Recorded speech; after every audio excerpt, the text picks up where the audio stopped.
You're not going to believe this about record I'm going to play for you. Coming in, well, actually, it debuts at number 15 on WTBC survey, their highest debut, the week of July 18th, 1973, at number 15, Delta Dawn by Helen Reddy. Now, by the summer of 73, Helen Reddy had already had a couple of hit records. I Am Woman, that was in the late summer, fall of 72, and then there was, oh God, the beautiful, the pastoral, Peaceful, the song Peaceful, back in early 1973. That went to number 11, I think. Well, top 20 on Billboard's Hot 100, and now we get to Delta Dawn. But Delta Dawn has a history. This song goes back to around the late 60s, early 70s. It was, well, first off, it was written by Larry Collins. Larry Collins was a child rockabilly star, and it was also written by a guy named Alex Harvey. Alex Harvey did the first recording of Delta Dawn off his album back in 1971. Then a woman named Diane Davidson, she cut a version of Delta Dawn. She was the backup singer on the Alex Harvey version of Delta Dawn. She cut a version of her own in 1971, early 1972. And another woman who sang backup on the Alex Harvey version of Delta Dawn, her name was Tracy Nelson. She was incorporating that song into her repertoire. She was doing it in her live acts.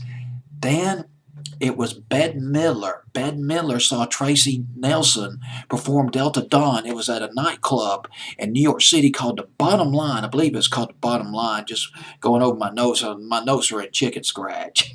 So, well, The Bottom Line. Well, that's the bottom line. She saw her perform at a nightclub called The Bottom Line in New York City. Bette Midler was wild about the record. She included the song into her live act. Bette Midler did. Bette Midler also included the song on her debut album, The Divine Miss M. That was in 1973.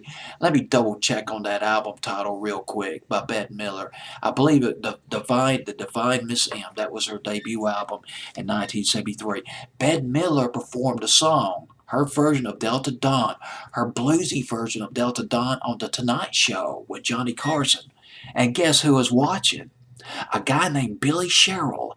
You probably never heard of Billy Sherrill, but you're going to hear about him later on in the countdown. Billy Sherrill was a country politan producer.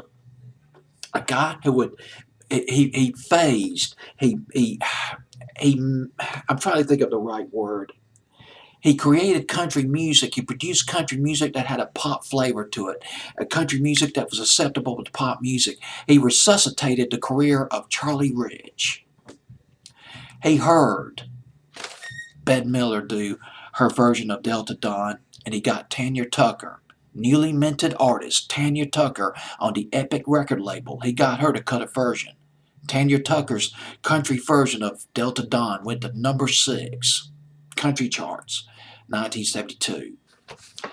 A record producer, his name was Tom Catalano, Catalano. He prepped up the instrumental track to Delta Dawn. He copied the instrumental track note by note from Tanya Tucker's version of Delta Dawn. He offered it to Barbra Streisand. He asked her, hey, would you like to sing on this instrumental track to Delta Dawn? Barbra Streisand said no. He turned to a woman, then Tom Catalano, he turned to a woman he had worked with, Helen Reddy. Would you like to put your vocals on this instrumental track? Number 1 for Helen Reddy. And here's another interesting thing. I just found this out. Bette Midler was going to put Delta Dawn out as the first single from The Divine Miss M. It was going to happen. But Helen Reddy came out with her version. Her version of Delta Dawn was released just 2 days before Bette Midler's was released. That prompted Bette Midler's record company to change their mind. They said, well, we can't put out Delta Dawn as the lead single. It's going to have to be Boogie Woogie Bugle Boy, which was the B side. But now it would be the A side instead of Delta Dawn. So here it is. This is, not Bette Midler, not Tanya Tucker. This is Helen Reddy at number 15 on WTBC survey with Delta Dawn.